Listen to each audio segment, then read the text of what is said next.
Euh, Quand on vous voit, la première chose qui arrive à l'esprit de tous les Congolais, ce sont les preuves. Parce que le parcours a été quand même parsemé de beaucoup d'embûches. On va vous poser la question, est-ce que vous avez les preuves de ce que vous avez allégué, notamment sur les manipulations et sur l'influence politique ayant trait au candidat Kadima, c'est de lui dont il s'agit. Eh ben, à ce propos, je dirais qu'il y a d'ailleurs une partie de preuves qui sont déjà connues. Vous avez vu vous-même, suivi comme journaliste, que nous avons signé tous un document dénonçant les intimidations, les menaces au processus. Et je l'ai déjà eu à le dire, pour signer ce document-là, certains qui étaient réticents voulaient avoir la certitude que ces menaces et intimidations étaient liées au processus de désignation de candidats, et ils ont eu la confirmation de ce qui était menacé. C'est pourquoi on a rendu ça, on a fait une déclaration commune par solidarité, parce que la SENCO, par exemple, n'a pas été... Alors, il y a la dénonciation par l'un de nous en une plénière du fait qu'il a été approché par quelqu'un qui lui proposait, je ne cite pas le nom par respect, comprenez-moi, 100 000 $ pour le compte de Kadima. Bon, je ne sais pas, vous voudrez que c'est lui, le chef spirituel, qui a la proposition de son collègue de voter le candidat Kadima pour le compte du président contre une Égypte qui dise son nom? Vous trouvez ça assez responsable? Je crois qu'à ce niveau, non. Alors, mais comme vous le savez, il y a aussi d'autres preuves. Les audios dont nous avons parlé, et le fait d'enregistrer pour nous, c'est vraiment, contrairement à tout ce qui a été dit, c'est vraiment pas une faute, dans la mesure où ça a été fait dans la logique de nous défendre. On serait en erreur si on avait fait ça pour humilier quelqu'un, pour discréditer quelqu'un. Alors, qu'est-ce que nous on attendait?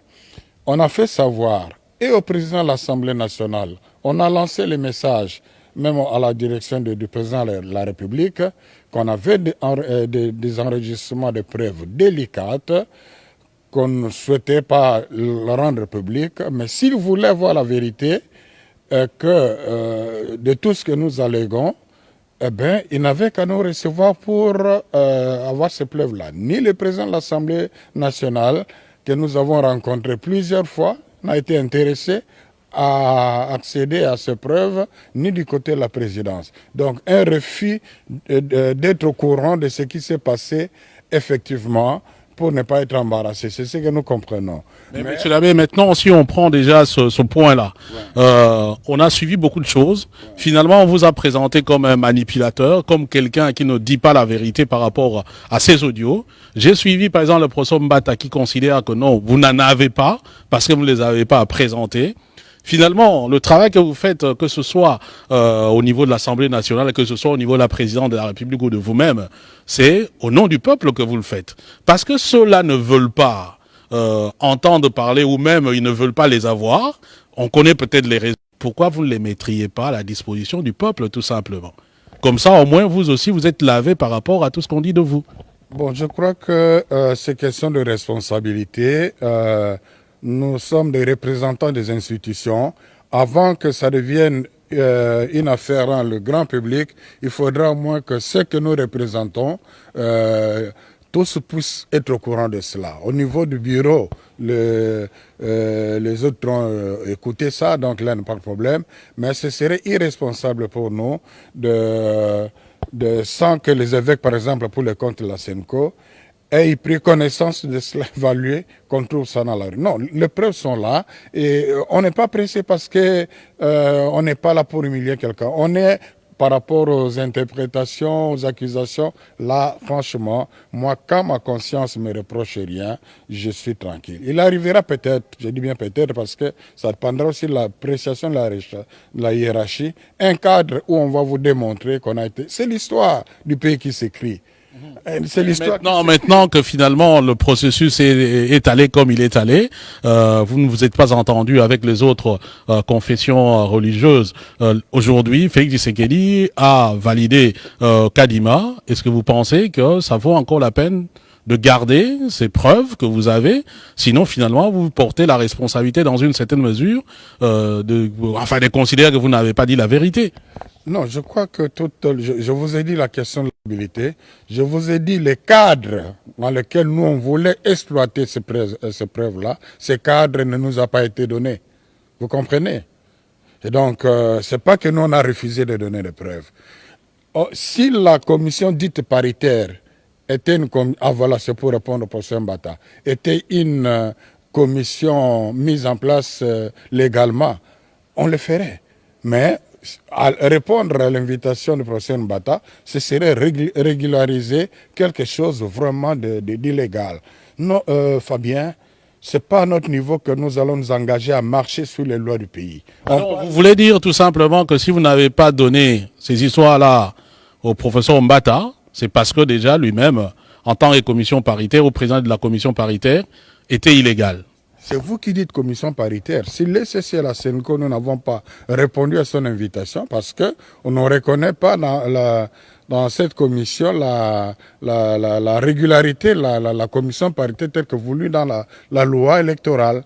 Donc, nous avions notre cadre, c'est auprès du président de l'Assemblée nationale, à qui on a dit que nous avions ces preuves-là. Il n'a pas cherché à savoir.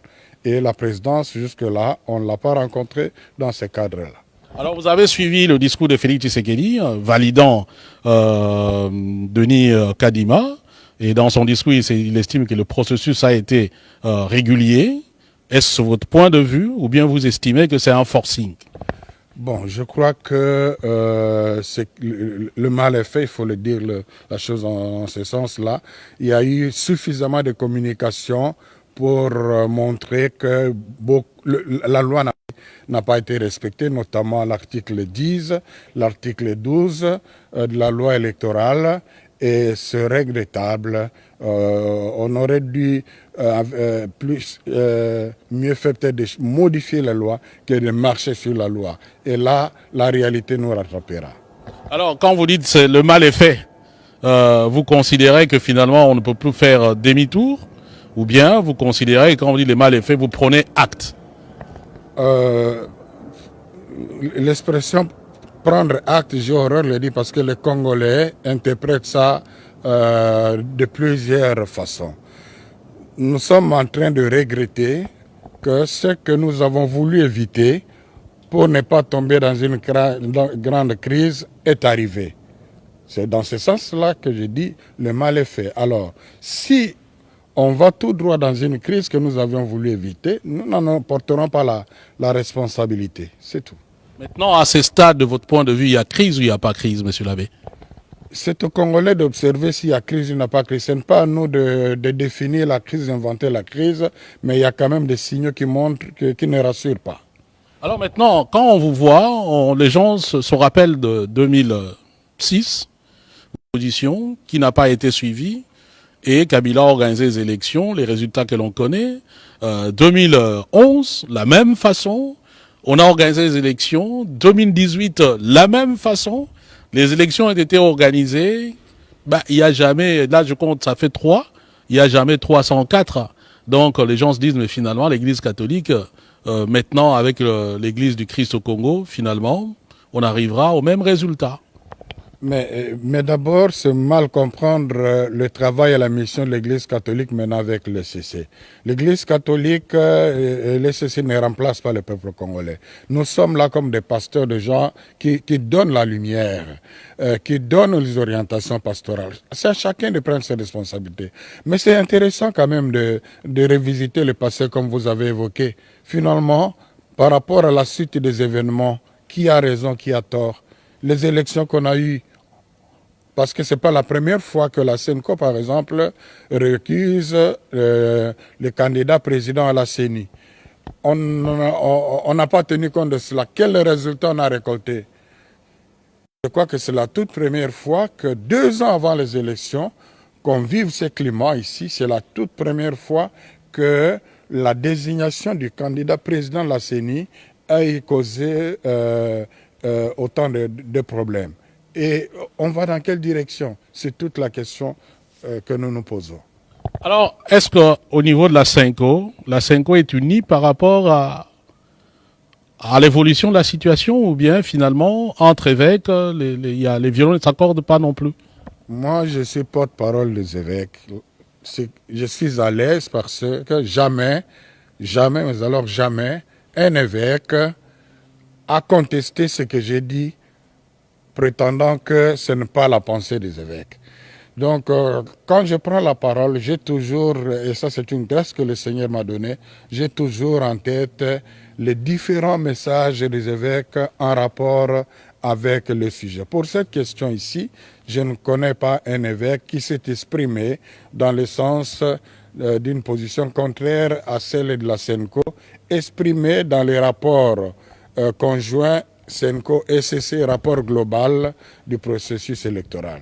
Il y a des déclarations qu'on attribue à Monseigneur Sikuli de Beni, il me semble bien, qui aurait pris acte de la de Kadima. Vous n'êtes pas au courant?